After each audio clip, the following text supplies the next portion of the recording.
Hello, LOTR, SBG Team fans, and Middle-earth War Gamers. We are here with our final episode of the first season of Battle Class How a Game Plays Out. And through the course of this season, we have covered all the phases that are that transpire during a game. We went over deployment, movement, shooting, combats, and then this recap video. We've had a very good run for our first season. We've had some great conversations with our instructors, who I would like to thank. And our instructors joining us now are going to be myself, Jason, Sam, Joe, Rainier, and Derek. So the recap video is just going to be a short little video where I want to recap some things that we talked about and go over some things that we might have missed. One thing that I think we missed in shooting is line of sight. Make sure that you have line of sight on who you want to shoot at. And if you want to shoot in a general direction, position your troops to have line of sight on just troops without having to shoot in the ways. That's one thing I think we kind of forgot about talking about. But that is all I have. So let's go over to Jason. Hey guys, thanks for sticking with us for this season. Hope you guys have enjoyed it. Hope you look forward to the next season. Really appreciate it. I just have 2 points, one for deployment, one for shooting, and I'm done and out of here for the season. Deployment, I talked about specifically choosing your board edge. So when you're standing in front of a table, you're going to be on one side, your opponent's going to be the other. I have looked back through this to make sure I'm not telling you anything a lie here, but a board edge also includes the left and right sides of the board.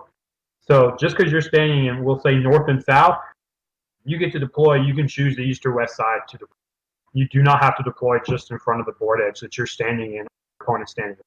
They're all board edges. Is that something kind of cheesy to do? That's up for debate. But again, like I said back in the deployment video, you want to set yourself up for success based on the board edge that's going to do best for you. And last thing for shooting, and this kind of moves not only for shooting but for movement, throwing weapons.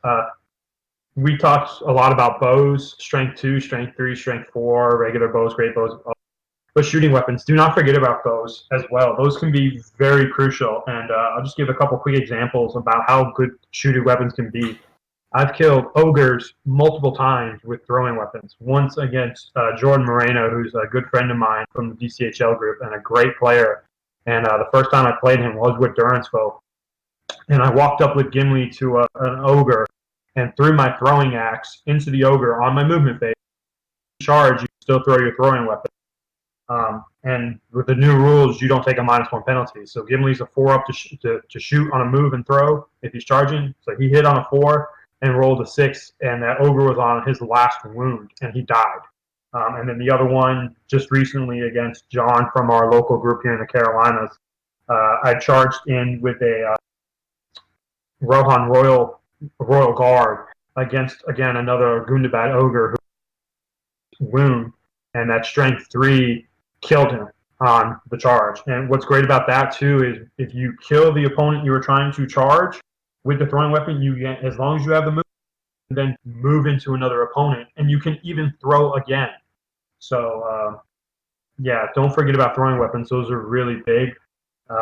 And again, moving especially for Rohan, since they have 8-inch throwing speed, you can kite around a bit, sit 7 inches away from your opponent so they can't charge you because you don't want to get charged, and use that 8-inch throwing spear to then throw at your opponent's front line. So yeah, that's the only 2 things I got, guys. And those are some examples right there of how that's really useful.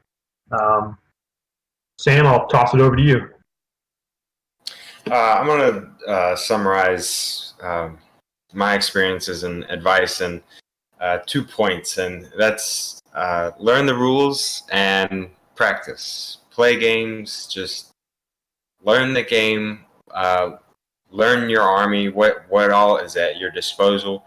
learn the stats of other armies, what is at your enemy's disposal, really understand how the game works, and make your choices based on the knowledge you learn over time through experience and just learning the rules. And you'll I've honestly I've seen the difference between someone who doesn't know the rules and hasn't played very long, between someone who's been, they're an OG. They've been playing the game a long time. They know the rules forwards and backwards, and it's a noticeable difference. And I really hope these videos we've given you guys help you transition from uh, you know uh, novice to expert. Dan? Yeah, I'm good. Joe, why don't you go ahead and take one of your points? Yeah, I think of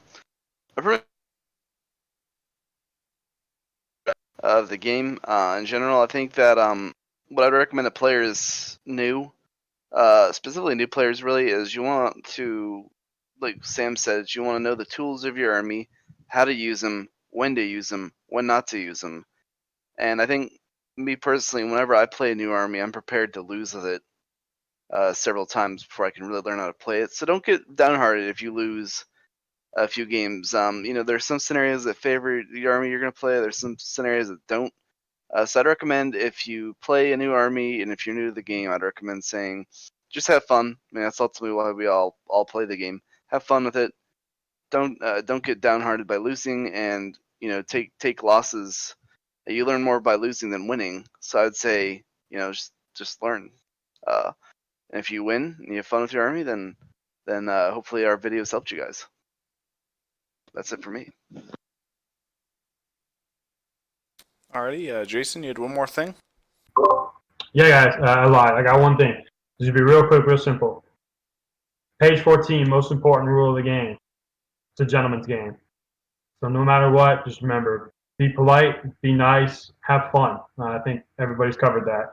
If the game is for fun. The game's about creating movies and scenes from the book that we love. So at the end of the day, it's all about having fun. So just remember that. And that's all I got. Thanks again, guys, for tuning in. Alright, guys, so let's go ahead and wrap this up. Rainier and Derek will be posting their thoughts at the end of the video. I just wanted to thank all of our instructors for taking time to help push this first season. Of course, I'd like to thank our subscribers for their support, and I hope that this video series finds you guys well. I think we have had a good, conversations. I think we've given some good advice and hopefully helped you guys out, like something click. No, so you guys get to learn your armies a little bit, and we get to give you guys some advice on some of our both. I don't know. A lot of the stuff that we've talked about came from us winning and losing games. And what we've lost, all of us here have lost plenty of them. Let me tell you. So, yep, page 14. I think that is the most important rule. And don't feel discouraged if you lose a couple of games, especially if you're starting off with the army.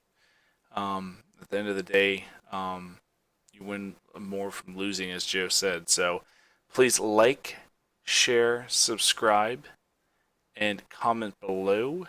And of course, enjoy your Middle Earth hobby.